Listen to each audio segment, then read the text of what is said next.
mighty have fallen. This week, I'm reviewing the worst MX-5 ever. Or so they say anyway. Is it though? I'm about to give you an unbiased opinion whether or not the NC MX-5 is actually the worst MX-5 in the world. It's a completely unbiased opinion. When the reviews came out for the NC MX-5, it was sort of mixed. Reviewers said it got a bit pudgier, got a bit bigger. It went away from where the NA and MB MX-5 were, like fun toy roadsters. Basically a Japanese version of a British MG.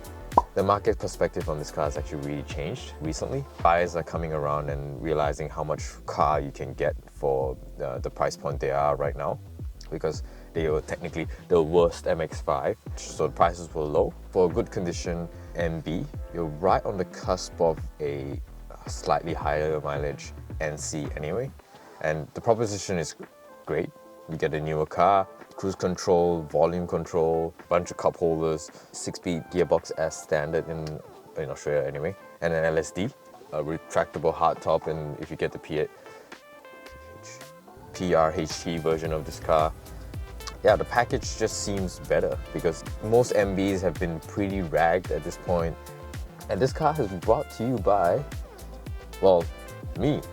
I own this car. So I was reviewing a Ferrari last week, a 612 Sky. It's very different from this car. It has 3 times the cylinders, more than 3 times the power, quite a lot heavier, quite a lot bigger, but it's just all around a very different car to this. But this car has one thing that the Ferrari can't do.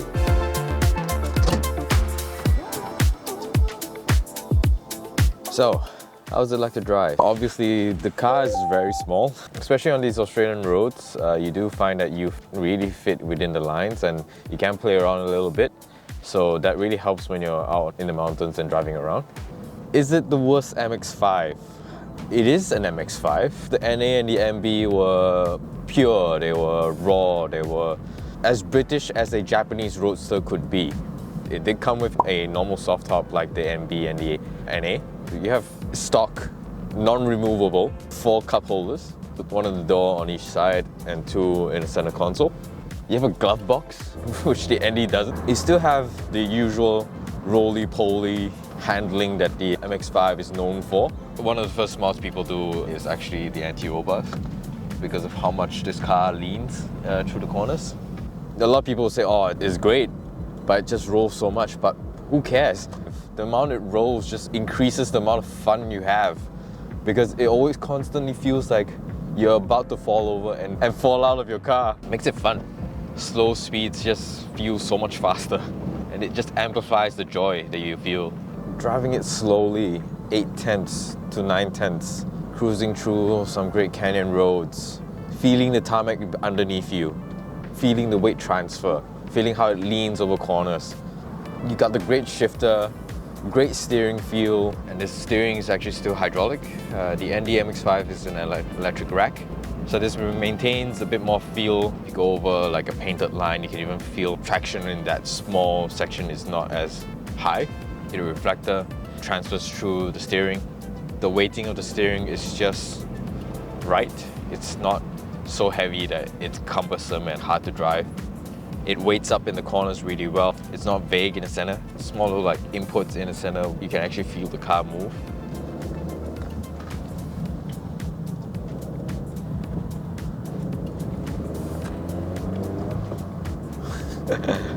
Yeah, like that. It's just driving around at slow speeds around a small roundabout like that, within the speed limit, and it's still fun. The car does like to tram line a little bit. Whenever you hit a bump or like a divot in the road, it does want to follow it. So it really keeps you on your toes in that sense. All the control weights are just correct. How hard the steering is. The shifter, nice and light, tactile. A little click when it goes in. Feels sort of like sliding the bolt action on a rifle. I've never shot a rifle before or cocked a bolt action before, but I imagine that's how it feels like. The brake pedal feel is nice and firm. It's not squishy, it's not too touchy. You really actually have to put a good amount of force onto the pedal. And just the braking feel you get from the pedal as well is really good. It helps you feel the traction underneath the car and in the tires. This model came with ABS and traction control. You can switch off whatever DSC is. You don't have to hold it down, just off. That's it. I usually keep it on because this car likes to just kick the tail out. In terms of visibility, out the front, it's great.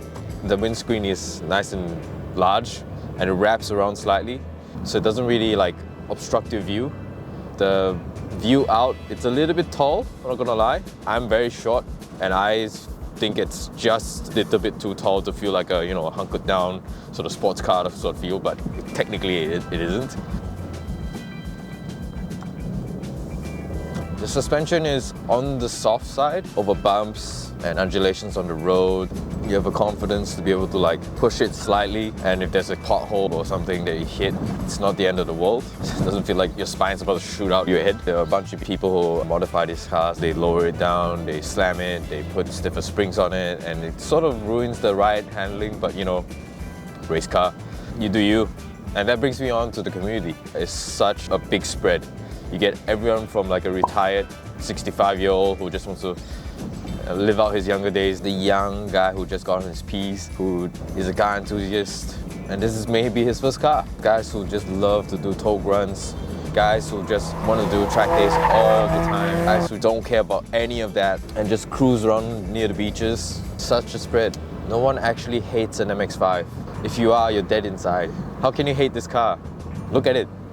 Look at its dumb face. How can you hate that dumb face? It's like one of those friends who was just nice to be around and eggs you on to do something just a little bit stupid, but not something so stupid that it will kill you. I hope we all have that kind of friend. When you go for a downshift, the gearbox is just right here, one hand span away. Even shorter for guys with big hands. And you know what they say about guys with big hands. The pedal box, just right. Spacing of the pedals, just right. Heel and toes are very easy. Everything about this car is just right. The amount of power you have in the car, just right. My only gripe is that it doesn't have a special enough engine in it. It's true for every MX-5. It doesn't particularly rev really freely. It's torquey enough. It doesn't feel like you need to rev it to the moon to be able to use it. It's great for like canyon driving when you're always in third and fourth or second and third. And I'm not saying that this car is powerful, you know, it's not, it's so slow. 0 to 60 in 8 seconds, which is very slow. What are you gonna do? It's the cheapest roadster you can buy. That's reliable, fun, has a bunch of aftermarket support, is fuel efficient enough, balanced, great to drive. It ticks almost every single box except for practicality and engine. Just a little bit more power and a little bit more excitement from its motor, and I think it's just a perfect package. But then you'll start creeping towards like an S2000, which I hope I can review in the future. Who cares? I'm having all the fun in the world. The sun is out, there's wind in my hair, I can feel what my car is doing, I can feel what the road is like. The car is talking to me, it's dancing around. There's a connection. There's a connection that so many cars lack nowadays. And only old cars can achieve this. It's such a shame. I'm not taking this corner at the edge of grip, but it's still fun. I'm still within the speed limit. Not going to jail for this. You feel the back coming around. This. Smile on your face. That's what you want. I don't want to learn how to pick up soap in the shower. The M3s and M4s out there, you have to push them so hard to be able to feel anything in the car because they're so capable nowadays. In this, you don't. You can just loiter around, drive around a small suburb, quiet roads, a mountain road. You get the same amount of enjoyment. It's so hard to find a car that can give you that sort of feedback for this price point, while ticking all the other boxes. Rear-wheel drive, lightweight, fun. The only other choice you have is a GT86. Ooh, a 1.5. That's very nice. Sorry, got distracted by an Alpha. All those guys will be like, oh, what about, you know, you need to carry some stuff. The boot is not that small, okay? If you need to carry more, go rent a car. I'm not gonna own a car, cop the fuel cost, the ownership cost, and emotional cost of not driving a fun car, just so that I can use it once or twice a year to its full capacity. For the hopes of maybe ferrying 5 friends. I choose one person I like, and I put them in that seat. Only one friend. How when you're kind of lonely, hey? It doesn't cost much to run, and 1.5 years of ownership, I haven't needed to do anything to it other than an oil change and a battery change. If you're still thinking about it, just buy the MX-5. You won't regret it. At most, you will just find out the toy roadster thing isn't your thing. They are not fast cars, but they are a great platform to learn on. They teach you weight transfer, how cars should feel in terms of driver inputs. It's slow enough so that you don't wrap yourself around a tree when you run out of talent. Just the right amount of engagement from you. Some people actually do a 2.5 litre swap. It's the same 2.5 litre in the SP25 of the Mazda 3 of the same generation. And it's kind of a straight swap. Speed Academy has actually done a K24 swap. It sounds amazing. I won't be able to do it because I can't afford it. It's the black sheep of the family. But people forget. It is still an MX-5. It still does the MX-5 thing correctly. So, do I think it's the worst MX-5 ever? In terms of being an MX-5, the ND is top. And then you have the NA and then the MB. And it just depends on whether or not you prefer pop-up headlights. Everyone prefers pop-up headlights. They're cute. And then you have the NC on the bottom. So I do agree. It is the worst MX-5. But it does being a car better than the NA and the MB. It's quieter, it's more comfortable, the interior is more decked out in terms of like functions and features. It's more modern, more powerful, better to drive day to day. So it's a better car. You can actually swap this out for a Apple CarPlay unit, which will modernize the car by a lot. You have cup holders as standard, not removable. You have an automated retractable hardtop that still maintains the roadster look. So yeah, I think this is the worst MX-5. But the best car out of the MX-5 lineup. The ND is a very strong second. If it only had a glove box and proper cup holders.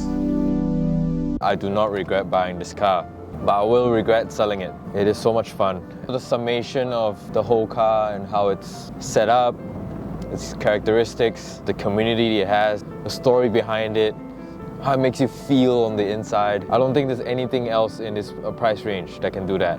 Not in this format anyway. There are other cars around this price range that are more capable, are faster, that makes you maybe have some coat browns along the way. But I don't think any of them tick all of the boxes like this car does. You don't really need more than this to really enjoy driving. I know MX-5 owners, they have other cars, more powerful cars, more capable cars, more quote-unquote exciting cars. The car that they drive and pick out for a weekend away is still the MX-5. Christian von Koenigsegg has an MX-5. Think about that. The guy who makes Regeros, he also drives a GR Yaris. The case for the MX-5 is sort of signed, sealed and delivered. No one can argue its influence on the automotive landscape. The fact that it even exists in this day and age is a testament to how good it is and how good Mazda is at creating a car in this category. Anyone who denies it is in denial. I really hope it stays around for a very, very long time. Yeah, talks that the next one will be electric and it's gonna lose a bit of its charm unless Mazda can do it again. They can update this formula and still make it fun. Still keep us enthusiasts hopeful that there is a future. The cars are still fun. Many people, many people love it. That's the reason why it's the most successful car in its segment. So thank you for watching this video. I really appreciate it. Please like and subscribe and leave a comment down below. It really helps me out in the algorithm because all hail the algorithm. I'm trying to organize more fun cars to review, so there's more coming onto the channel. Yeah, your support really means a lot. See you in the next one.